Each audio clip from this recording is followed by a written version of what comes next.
હું આજે મોડાસા બસ સ્ટેશનમાં આવી ગયો છું. આપને હું દ્રશ્ય બતાવી રહ્યો છું. મોડાસામાં જે નવું બસ સ્ટેશન બનાવવામાં આવ્યું છે તેમાં આપને હું બતાવી રહ્યો છું કે જો આ પાર્કિંગ અને બસો મૂકવા માટે કેટલી તકલીફ પડી રહી છે આપને હું બતાવી રહ્યો છું.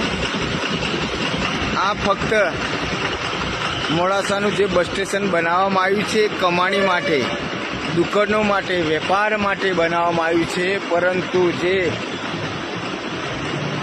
બસો મૂકવા માટે જે પાર્કિંગ તથા આગળની જે ખુલ્લી જગ્યા રાખવી હોય એ રાખવામાં નથી આવી.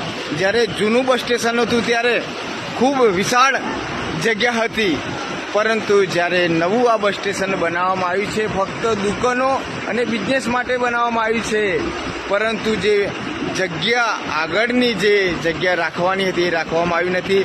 તમે માલપુરની અંદર જુઓ, મેઘરજની અંદર જુઓ, બાયડની અંદર જુઓ, વિશાળ બસ સ્ટેશન છે. આગળ ચોક પણ વિશાળ છે, પાર્કિંગની જગ્યા પણ વિશાળ છે, પરંતુ આ અરવલ્લી જિલ્લામાં અરવલ્લી જિલ્લા મથકે જે બસ સ્ટેશન છે ત્યાં ખરેખર આગળ જગ્યા ટૂંકી રાખવામાં આવી છે. તેના કારણે જે બસો મૂકવા માટે પ્લેટફોર્મ ઉપર ખૂબ તકલીફ પડી રહી છે. આપને હું બતાવી રહ્યો છું.